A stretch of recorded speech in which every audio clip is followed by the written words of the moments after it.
दोस्तों मैं गोविंद माली आज के इस वीडियो के माध्यम से मैं आपको मोहनलाल सुखाड़ी यूनिवर्सिटी के बीए, बीकॉम और बीएससी के जो फर्स्ट ईयर की जो स्टूडेंट है उनका फर्स्ट सेमेस्टर का एग्जामिनेशन फॉर्म भरना है। या तो वो बीए फर्स्ट ईयर के प्राइवेट स्टूडेंट हो या बीकॉम फर्स्ट ईयर के प्राइवेट स्टूडेंट हो या रेगुलर।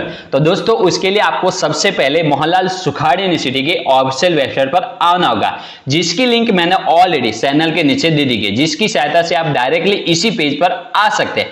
तो दोस्तों जैसे इस पेज पर आ जाएंगे तो उसके बाद में आपको सबसे पहले स्क्रीन को डाउन कर लेना है और स्क्रीन को डाउन कर लेने के बाद में आपको सबसे पहले सेमेस्टर एग्जामिनेशन फॉर्म, इस पर आपको वी डिटेल्स, इस पर आपको क्लिक करना होगा। जैसे वी डिटेल्स पे आप क्लिक कर लेंगे तो आपके सामने आप देख सकते हैं, यदि आप रेगुलर स्टूडेंट है, बीए, बीकॉम और बीएससी के रेगुलर स्टूडेंट है तो आपको फर्स्ट वाली लिंक पर आपको क्लिक करना होगा। यदि आप बीए, बीकॉम के प्राइवेट स्टूडेंट है तो आपको सेकंड वाली लिंक, इस पर आपको क्लिक करना होगा। अब मान लीजिए कि आप प्राइवेट स्टूडेंट है बीए के या बीकॉम के, तो आपको सेकंड वाली लिंक, इस पर आपको क्लिक करना होगा। दोस्तों जैसे सेकंड वाली लिंक पर आप क्लिक कर लेंगे तो आपके सामने semester examination form for non college student, इस तरह का एक पेज ओपन हो जाता है। अब मान लीजिए कि आपको बीकॉम फर्स्ट सेमेस्टर प्राइवेट का एग्जाम फॉर्म भरना है तो आपको फर्स्ट वाली link, click here for examination form. यदि आपको बीए फर्स्ट सेमेस्टर प्राइवेट का एग्जाम फॉर्म भरना है तो आपको सेकंड वाली link, click here for examination form. अब मान लीजिए कि आपको बीए फर्स्ट ईयर का फर्स्ट सेमेस्टर का एग्जाम, प्राइवेट एग्जाम फॉर्म भरना है तो आपको ये लिंक देख सकते हैं। इस पर जैसे ही आप क्लिक कर लेंगे तो आपके सामने कुछ इस तरह का एक इंटरफेस खुलकर ओपन होगा। अब आपको यहां पर कंफ्यूजन नहीं होना है।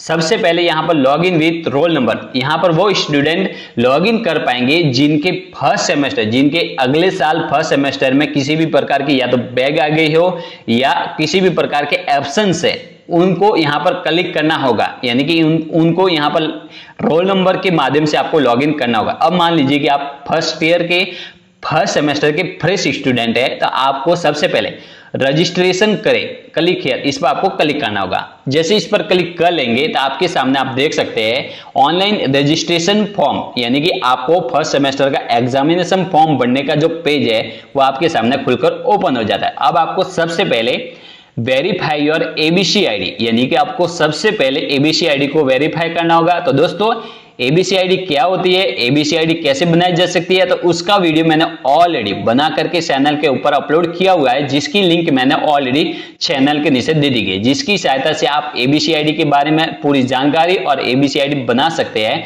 तो दोस्तों मान लीजिए कि आपने एबीसी आईडी बना ली है। अब आपको यहाँ पर एबीसी आईडी लिखना होगा और एबीसी आईडी लिखने के बाद में वेरीफाई पर क्लिक करना होगा। जैसे वेरीफाई सक्सेसफुली वेरीफाई हो जाती है तो उसके बाद में आपका जो इंग्लिश में नाम है वो ऑटोमेटिक एबीसी आईडी के माध्यम से आ जाता है। उसके बाद में आपको हिंदी में अपना नाम दर्ज करना होगा, फादर्स नेम दर्ज करना होगा, मदर्स नेम दर्ज करना होगा, माइनॉरिटी को आपको यस नो आपको क्लिक करना होगा, माइनॉरिटी में अल्पसंख्यक, ठीक है। उसके बाद में स्टूडेंट कैटेगरी, आपकी जो कैटेगरी है, जो भी कैटेगरी है, general, OBC, SC, ST, SBC, जो भी कैटेगरी है उसे सेलेक्ट कर लेना है। उसके बाद में जेंडर, यदि आप मेल है, मेल, जो भी आपकी जेंडर कैटेगरी है उसे सेलेक्ट कर लेना है। उसके बाद में आपको डेट ऑफ बर्थ अपना लिख देना है। उसके बाद में यदि आप हैंडीकेप यानी कि आप विकलांग श्रेणी से है तो आपको यहाँ पर यस करना होगा। उसके बाद में यहाँ पर अपने यहाँ पर अपने मोबाइल नंबर, आधार नंबर ये फिलअप कर लेने के बाद में आपको कैंडिडेट एग्जाम डिटेल्स यहाँ पर आपको सेलेक्ट करना होगा। अब आपको सबसे पहले यूजी सेलेक्ट कर लेना है।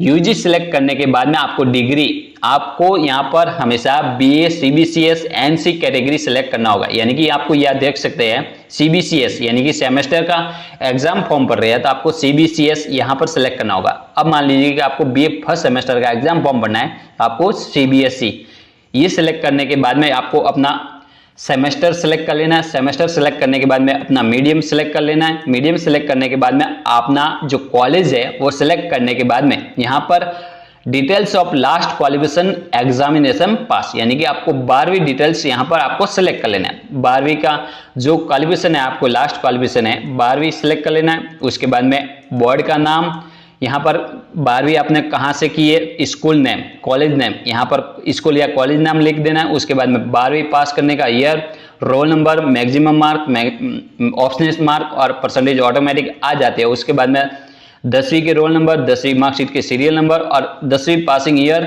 ये फिलअप करने के बाद में रजिस्टर इस पर आपको क्लिक करना होगा। जैसे ही रजिस्टर पर आप क्लिक कर लेंगे तो आपके आईडी पासवर्ड आपके सामने शो हो जाते हैं। उसको या तो स्क्रीनशॉट कर लेना है या आप अपने आईडी पासवर्ड को अपने कॉपी में दर्ज कर लेना है, ताकि आपको भविष्य में किसी समस्या का सामना करना नहीं पड़े।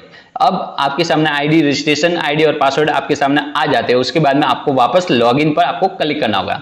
जैसे बाद में आप लॉगिन हो जाते हैं तो आपके सामने कैंडिडेट आइडेंटिफिकेशन डिटेल्स से संबंधित जो 10वीं रिकॉर्ड से संबंधित जो फॉर्म है वो आपके सामने ओपन हो जाता है। अब आपको सबसे पहले यहाँ पर 10वीं के रोल नंबर, 10वीं की मार्कशीट के serial number, passing year, maximum mark, optional mark और परसेंटेज ऑटोमेटिक आ जाता है। उसके बाद में आरपीआई जो भी आपका बोर्ड है 10वीं का वो से सिलेक्ट कर लेना है और उसके बाद में अपडेट इस पर आपको क्लिक करना होगा। जैसे इस पर क्लिक कर लेंगे तो उसके बाद में आपको नेक्स्ट पर आपको क्लिक करना होगा। जैसे ही नेक्स्ट पर आप क्लिक कर लेते हैं तो आपके सामने अपना जो एड्रेस से संबंधित जो है करंट एड्रेस और परमानेंट एड्रेस से संबंधित जो फॉर्म है वो आपके सामने ओपन हो जाता है। अब आपको सबसे पहले अपना एड्रेस फिलअप कर लेना है। एड्रेस फिलअप कर लेने के बाद में पूरा एड्रेस लिख लेने के बाद में आपको अपडेट पर आपको क्लिक करना होगा। जैसे अपडेट पर क्लिक कर लेंगे तो उसके बाद में आपको नेक्स्ट पर क्लिक करना होगा। दोस्तों जैसे ही नेक्स्ट पर आप क्लिक कर लेते हैं तो उसके बाद में आपको डॉक्यूमेंट अपलोड करने के जो ऑप्शंस है वो आपके सामने ओपन हो जाते हैं। अब आपको सबसे पहले 10वीं की मार्कशीट अपलोड करनी होगी, 12वीं की मार्कशीट अपलोड करनी होगी, आपका कैटेगरी सर्टिफिकेट अपलोड करना होगा, माइग्रेशन सर्टिफिकेट अपलोड करना होगा और उसके बाद में आपको अपलोड पासपोर्ट साइज फोटो, अपना नवीनतम पासपोर्ट साइज फोटो और उसके बाद में अपलोड सिग्नेचर, यहाँ पर आपको सिग्नेचर अपलोड कर लेने हैं।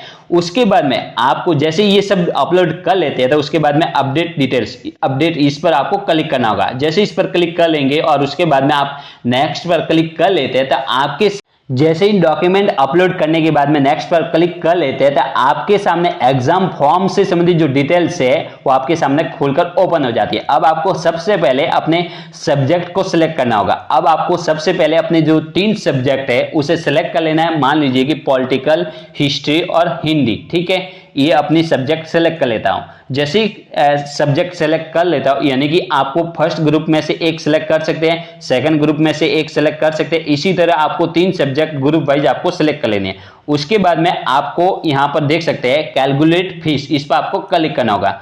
जैसे कैलकुलेट फीस पे आप क्लिक कर लेते हैं तो आप देख सकते हैं फर्स्ट सेमेस्टर के जो प्राइवेट स्टूडेंट है, बीकॉम और बीए के जो प्राइवेट स्टूडेंट है, उनके जो फर्स्ट सेमेस्टर की जो एग्जामिनेशन फीस है वो आप देख सकते हैं 5060 रुपए। ये तो है एग्जामिनेशन, ऑनलाइन एग्जामिनेशन फीस, ठीक है। उसके बाद में आपको अपना जो कॉलेज जो डेवलपमेंट फीस है, विकास शुल्क है, वो भी आपको अदर यानी कि इसके अलावा आपको विकास शुल्क भी पे करनी जरूरी है, जो मिनिमम 250 रुपए से लेकर के 500 रुपए हो सकते हैं, ठीक है।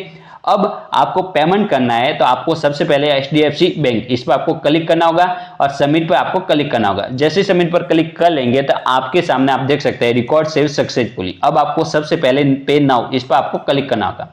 पे नाउ पर क्लिक कर लेते हैं तो उसके बाद में कंटिन्यू फॉर पेमेंट, इस पर आपको क्लिक करना होगा। उसके बाद में आपको क्या करना है, सबसे पहले आपको अपना QR कोड से आप पेमेंट करना चाहते हैं तो आप देख सकते हैं UPI और QR कोड, इस पर आपको क्लिक करना होगा। जैसे इस पर क्लिक कर लेंगे तो आपके सामने QR कोड जो है वो ओपन हो जाते हैं। तो दोस्तों इस तरह आप मोहनलाल सुखाड़िया यूनिवर्सिटी का फर्स्ट सेमेस्टर का जो एग्जामिनेशन फॉर्म है वो भर सकते हैं। तो दोस्तों जानकारी अच्छी लगी हो तो इस वीडियो को जरूर लाइक करना, चैनल पर नए तो चैनल को सब्सक्राइब कर लेना। जय हिंद, जय भारत।